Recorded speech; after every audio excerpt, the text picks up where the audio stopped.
Bienvenue sur le podcast qui fait sourire les cheveux gris. Ici, on vous donne les clés pour vieillir chez vous.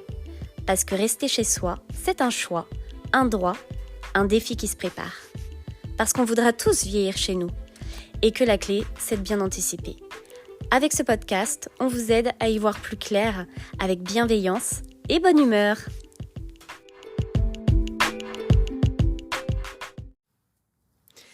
Bonjour et bienvenue sur cet épisode intitulé « Quel toit pour mes vieux jours ?» qui fait partie du podcast qui fait sourire les cheveux gris. Je suis ravie de vous retrouver aujourd'hui avec Maureen pour parler des différentes solutions d'hébergement qui sont à disposition des seniors. On va tout de suite commencer par le contexte démographique et économique qui nous a poussé à réfléchir et à vous proposer ce podcast et les séries de conférences qui vont en découler.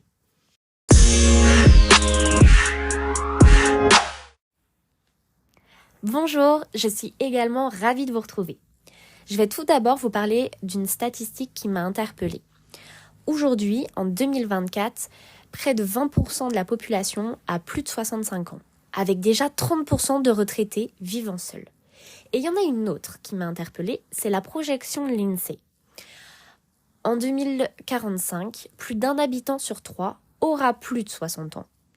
Et il y aura plus de femmes que d'hommes. Ok Maureen, donc en fait plus de 60 ans ça ne veut pas dire forcément à la retraite, mais ça veut dire une population vieillissante. Oui. Est-ce que tu peux nous expliquer à quoi est dû principalement ce vieillissement de la population ? Oui, alors il y a plusieurs raisons. La première, c'est que la génération des baby-boomers, je ne reviens pas sur ce qu'est des baby-boomers, rentre en retraite. Accompagné également de l'allongement de l'espérance de vie, qui, de notre point de vue, est quand même plutôt une bonne nouvelle. Ouais. Il y a également la diminution du taux de natalité. Ah oui, ça c'est un autre point sur lequel on est alerté en fait. Oui, effectivement, il y a une actualité en janvier 2024. Notre président Macron a présenté un plan de réarmement démographique. Donc ça veut quand même dire que la France, là aujourd'hui, a besoin de plus de bébés. Ouais, en fait c'est mécanique. On a besoin de plus d'actifs parce que c'est pas plus de bébés, mais c'est plus d'actifs pour payer plus de retraites en fait. Exactement. Et c'est d'ailleurs un gros problème. C'est ce qui a poussé également, encore une fois, notre gouvernement à repousser l'âge de la retraite qui est passé de 64 à 67 ans en 2023. On a besoin d'actifs pour financer les retraites. Oui, et donc on va pas revenir sur ce qu'on a dit dans le précédent podcast, mais ça crée des tensions entre le fait que la population vieillisse, qu'il y ait moins d'actifs et que les actifs vont être actifs plus longtemps et donc potentiellement moins libres de s'occuper de leurs aînés. On va sortir de ce domaine démographique. On va parler un peu d'économie. Qu'est-ce qui t'a interpellé, toi, dans les statistiques concernant les retraités ? Alors, sur le volet économique, ce qui m'a, comme Lucie a justement dit, ce qui m'a interpellée, en fait, c'est la paupérisation des personnes en perte d'autonomie. 15% des personnes âgées en situation de perte d'autonomie sont en situation de pauvreté. Et ça, c'est en 2019. Donc, En fait, ça ne va faire que s'augmenter. Et le risque, il est là, c'est que être en perte d'autonomie, c'est coûteux. Aller en EHPAD, c'est coûteux aussi. Mais ce n'est pas uniquement la seule solution qui existe. Et c'est d'ailleurs les différentes solutions qu'on va vous présenter. Oui, alors il faut nuancer un peu le propos des chiffres de 2019 parce que en début d'année 2024, on a quand même la prime ADAPT qui devient plus accessible aux personnes en perte de mobilité ou en situation de handicap. Ça permet quand même de pouvoir adapter son logement, mais ça c'est souvent dans des situations plus ou moins d'urgence. Et aujourd'hui, on va plutôt parler de comment on anticipe et qu'est-ce qu'on a à notre disposition. On s'est rendu compte que c'était compliqué de s'informer quand même. Donc voilà, vous allez pouvoir découvrir dans ce podcast tout ce qui peut vous aider à anticiper.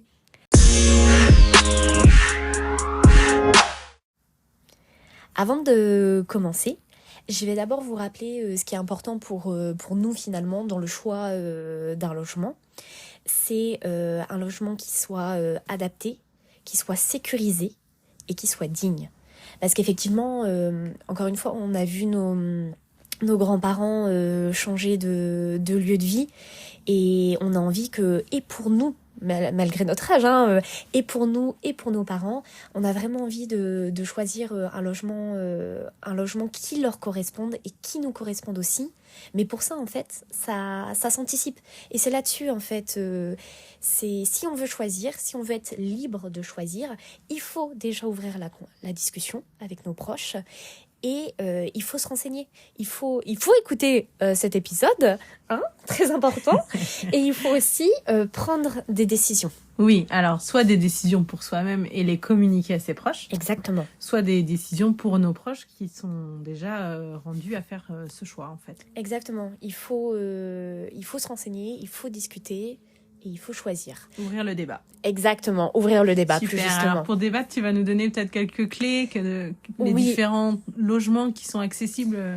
Le premier dont je vais vous parler, c'est le plus connu, c'est donc l'EHPAD. Il faut faire un distinguo avec la maison de retraite, il me semble. Tout à fait. La maison de retraite, c'est plus sur la grande catégorie. C'est l'ensemble des résidences qui existent aujourd'hui pour les seniors. Et il y en a plusieurs, il n'y a pas que l'EHPAD. Et l'un d'entre eux est effectivement celui-ci. Donc qu'est-ce que c'est ? L'EHPAD, c'est un établissement médicalisé pour personnes plutôt dépendantes. Ok, d'accord. Mais il existe type aussi de logement. Exactement. Par exemple, il y a les foyers autonomie. Donc un foyer autonomie, c'est un type d'établissement pour personnes âgées qui leur permet de vivre dans un logement individuel, mais qui, celui-ci, tout comme l'EHPAD finalement, est adapté. Donc il y a aussi des services collectifs et un environnement sécurisé. Ouais, ça permet de rompre aussi la solitude. Exactement, parce qu'on parle plus aussi de personnes autonomes. Ok. Donc c'est la différence, par exemple, avec un EHPAD. Il y a moins L'idée, d'autonomie. c'est de rompre quand même. Il y a moins d'autonomie, mais il y a moins d'isolement. Il y a moins d'isolement. On a un autre type de résidence que les foyers autonomie qui prend de l'essor. On en entend de plus en plus parler. De plus en plus parler, tu as tout à fait raison. Vous ne serez pas surpris. Ce sont les résidences seniors. Okay. Donc là aussi, les résidences seniors, elles s'adressent aux personnes âgées autonomes. Là, on parle d'un environnement également sécurisé, mais l'accent est porté sur la convivialité et le confort. Donc, dans une résidence senior, elles peuvent être, il y a des petits logements de différentes tailles d'ailleurs, et plus ou moins grands. Ça passe du studio à. Ça peut aussi être de la maison en fait finalement. Et ils sont soit meublés, soit non meublés, mais en tout cas ils sont équipés, par exemple d'une cuisine. Ok, donc là ça permet de garder quand même son propre rythme de vie, d'avoir un cadre d'accompagnement et de rompre aussi une solitude potentielle. Exactement, et l'idée c'est de se dire, par exemple il y a un restaurant, si on a envie d'y aller on y va, si on n'a pas envie d'y aller on n'y va pas. Okay. En fait il y a des services additionnels. Bon, alors, ces 3 modes de résidence là, il y a quand même un point à aborder, c'est que potentiellement on va perdre en surface habitable quand même. On déménage et effectivement on perd c'est des logements plus petits. Donc qui dit logement plus petit dit quoi, Lucie? Il faut trier ses affaires. Exactement. On peut pas emmener l'ensemble de sa maison. Donc effectivement il y a un tri des affaires. Et là c'est ma casquette d'experte en rangement qui reprend le dessus. Il va falloir faire des choix. Il va falloir décider ce qu'on emmène ou pas. Et croyez-moi, c'est quelque chose de très difficile à faire, psychologiquement et aussi physiquement.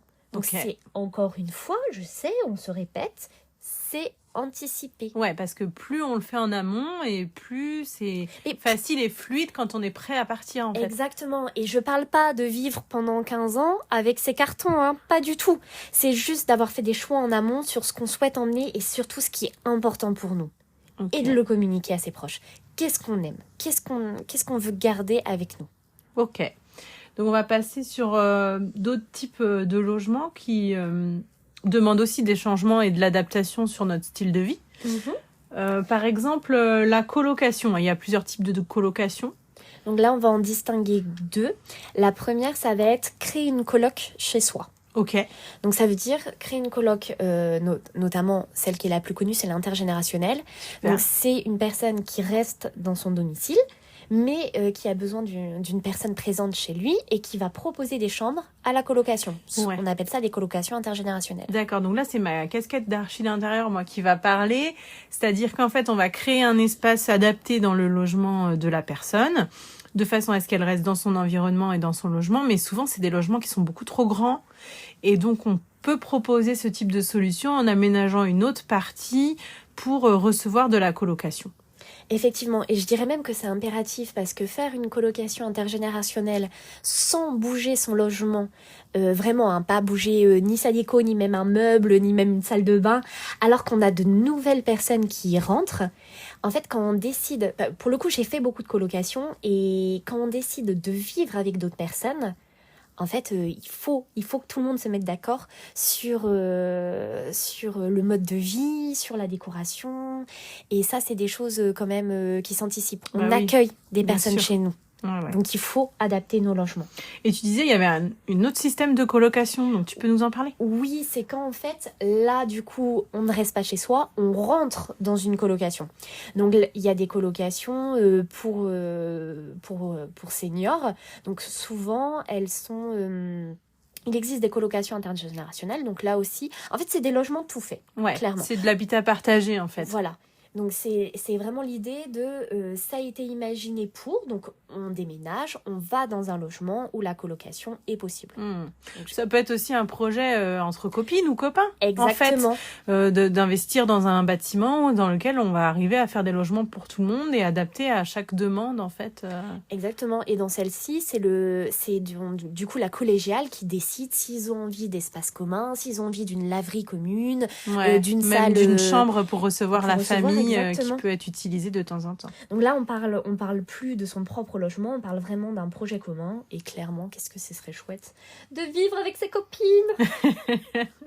Alors, il nous reste quand même 2 points à voir sur les possibilités pour vieillir dignement, on va dire ça comme ça.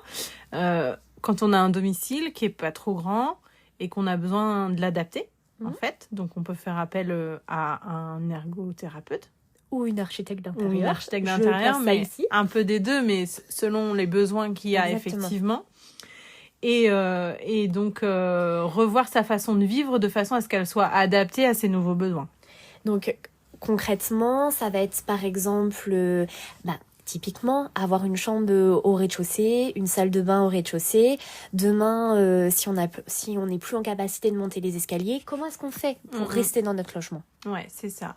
Et puis aussi d'adapter des pertes de mobilité futures.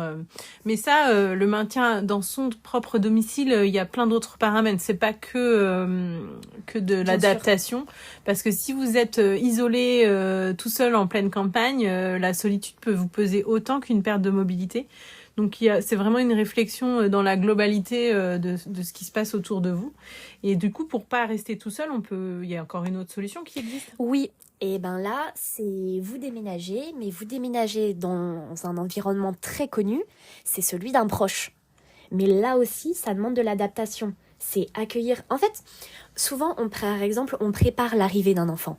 On lui crée sa chambre, on prépare le tout. Et c'est la même chose. Lorsqu'on accueille une personne chez nous, en fait, on prépare son nouvel environnement. Ouais, faut que tout le monde soit prêt et que ce soit un accord commun. Là, c'est aussi un vrai choix. Et un échange, encore une fois. Il faut discuter avec nos proches. Ok, merci Maureen pour ces éclaircissements. Je pense qu'on a fait le tour des grandes solutions qui s'offrent à vous pour anticiper un avenir plus rayonnant. Et j'aimerais terminer aussi pour... en fait, c'est des questions pour vous.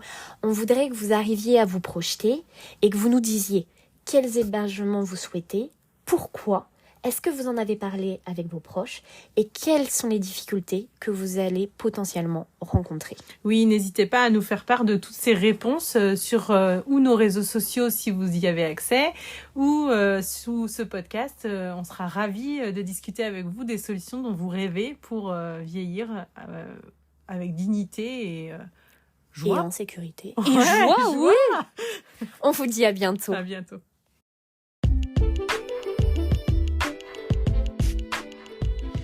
Merci d'avoir écouté cet épisode jusqu'à la fin. Ça nous motive à continuer. Si vous aimez, laissez-nous un avis. Écrivez-nous pour nous dire ce que vous en pensez. Vous avez un lien dans la description du podcast où vous retrouverez nos réseaux sociaux et notre travail au quotidien. Nous sommes curieuses de savoir si nos échanges ici alimentent vos réflexions personnelles et si ça a un impact sur votre quotidien. Nous vous remercions par avance de parler du podcast autour de vous.